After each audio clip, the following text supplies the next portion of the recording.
Hey everyone, welcome to Mountain Beast Mysteries.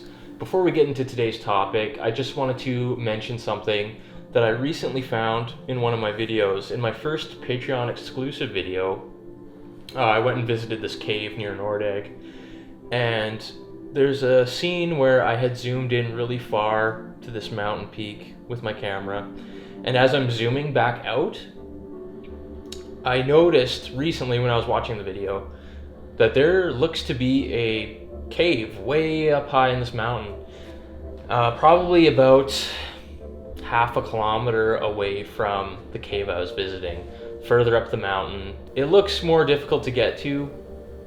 It's a bit of a climb. I've been talking the past couple months about my plans to find caves and to explore caves for any kind of Bigfoot evidence. And I'm definitely going to have to check out this cave when the snow melts up there. It's getting a lot warmer out now, and I'm very excited for it because it makes it way easier to go exploring. But this new cave is on the top of my list of places to check out. Now I'm going to have to be really careful.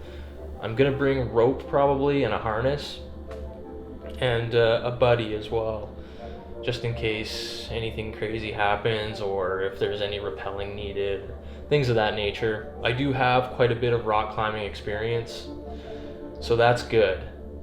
But I don't know, I'm excited to check it out. It definitely looks like a cave. As you can see in the footage, it's a circular opening up high on the mountain, and I don't know if it's been visited before. I'm sure somebody must have seen it and explored it, but I haven't been able to find any information online about it. The only information I can find is about the cave that I visited in that video, which is pretty popular. But anyways, today's topic, I wanted to talk about gifting, and I guess the gifting thing is kind of related to habituation. They're very similar. In habituation, a lot of times you're leaving gifts out, right? A lot of people are leaving apples. That's a big one. The number one gift probably for the Sasquatch. Apples, any kind of like food item, vegetables, things like that. But some people are leaving like rocks out in a certain arrangement, and then they'll leave and they'll come back and the rocks will be moved around. Or they'll leave, I've seen clamshells. Just strange objects that would bring out the curiosity in a creature like the Sasquatch, right? What you're trying to basically do is get the creatures used to you being there. You want them to realize that you're not a threat, so you're trying to basically develop a trust between you and the Sasquatch. That's the main goal. And so instead of going out and poking around looking for them in kind of like an obnoxious way, you're letting them come to you and come to this specific spot to have indirect interactions. I think a lot of the stuff happens when you're gone and when you're leaving these gifts out. So about 4 days ago, I went out to my first gifting area that I chose, and it's at the top of this hill at Brown Creek in Alberta, very close to the famous Nordegg habituation site, where we see these well-known tree structures where Les Stroud and Todd Standing have been out leaving gifts and trying to have interactions. A really famous spot, and I don't really want to do that much research out there because it's already been it's too popular and everyone's going there, and it'd be cool to go there and film some stuff for you guys just so you can see it from my perspective. But I'm not going to be spending too much time there this summer. Anyways, I picked my gifting station, and I'm kind of going against the conventional gifting methods. I'm not going to be using like apples and any kind of food items, because the thing about food is that any critter can come in and mess around with your food. There's so many animals out there that are attracted to food, so it seems like if anything did disturb your gift, it could be anything. Here's a clip from last Saturday of me setting up my gifting station. I'll let you guys check it out. My gifts are a bit different. A friend of mine from the States, his name's Peter Shank, owns a company, and it's called the Modern Day Mystic. that's the name of his company, and he creates these items that apparently give off like a high vibrational energy, I guess is one way to say it. I don't understand it completely, but he sent these items to me. This is one of them, and it's really heavy. It's made of copper and silver. It's called a harmonic field amplifier. Like, it's a really hefty piece of metal that I had to hike up here. But the funny thing, he sent this to me to try out for gifting specifically. And, you know, he said, take these things, put them out, see what happens. You know, people are leaving out like twigs and other, you know, everyday objects as gifts. Like, try these items that, you know, give off these energies. And I'm not like a interdimensional Bigfoot guy. You guys know that. I think those theories are ridiculous, or the alien Bigfoot theories and all that Dr. Matt Johnson baloney. I don't buy into any of that kind of stuff, but items like this are like very interesting. I feel like if there is any sort of Sasquatch around here, they're going to be more curious in something like this. I mean, this got sent across the border, and when it got to Canada, customs ripped through the package, and when they cleared it through customs, they wrote on the package electronic apparatus for this item, this piece of, I guess it's because it's a piece of copper, but I thought that was really funny. Maybe it does have some kind of special energy. I'm gonna leave it on this log here. I also have these pyramids that he creates and sells as well. They're called I Am pyramids. And they're 3D printed, but they actually have metal in them, which is, I find kind of bizarre. I didn't know you could 3D print like metal objects. Very cool. They're actually pretty heavy.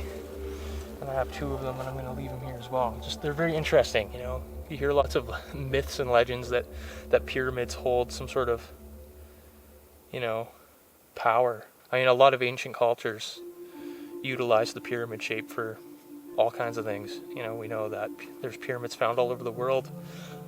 The strongest structure, the pyramid. So we're going to leave these.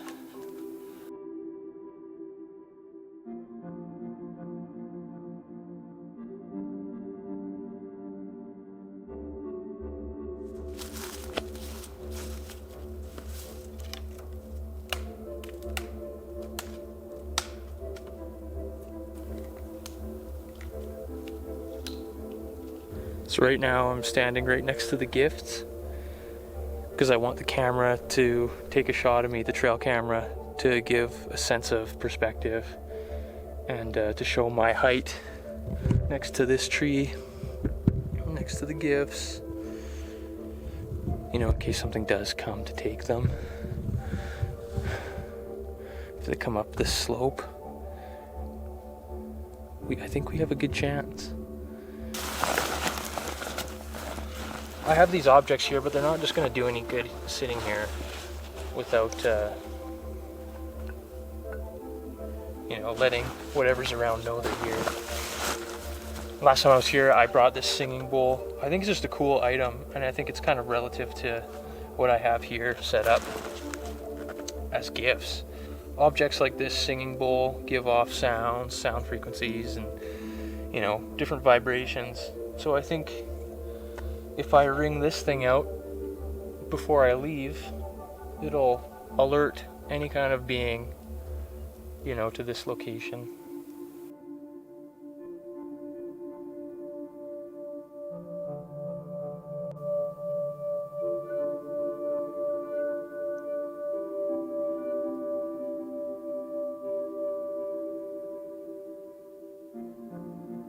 So as you can see, my gifts are a bit different. They're not conventional, but they're very interesting. I have one of them here. This is a smaller one. The harmonic field amplifier that Peter sent to me. The interesting thing about Peter is that he is a Sasquatch enthusiast himself, and he was subscribed to my channel, and he got in contact with me because he has had his own personal experiences. including a visual sighting. His other experiences are the typical ones where you get that instant feeling of fear and it's extremely powerful and you just know something is there and wants you gone. I'll put a link to his website, The Modern Day Mystic, down below. You guys should check it out. You can get all these items on there. But yeah, he sent these to me and we both agreed that they'd be really good gifts. If these things can emit like a high vibrational energy, I mean, without getting into the interdimensional Sasquatch thing, I like to avoid that.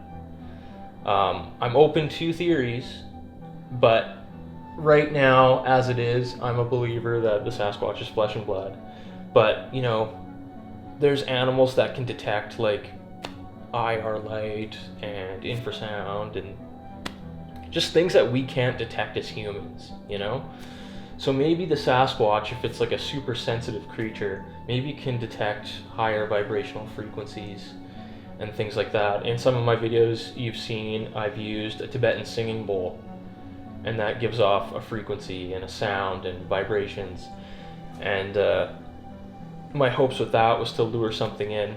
So I basically left one of these out there, a larger version of it, and a couple pyramids, and then I played the singing bowl to basically let anything around know that that's where I'm leaving the gifts.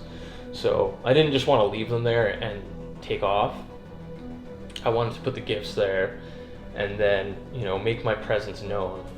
So hopefully these things work. I'm very excited to see what happens. I'm going out tomorrow to check the trail camera, and yes, I left the camera out with the infrared light.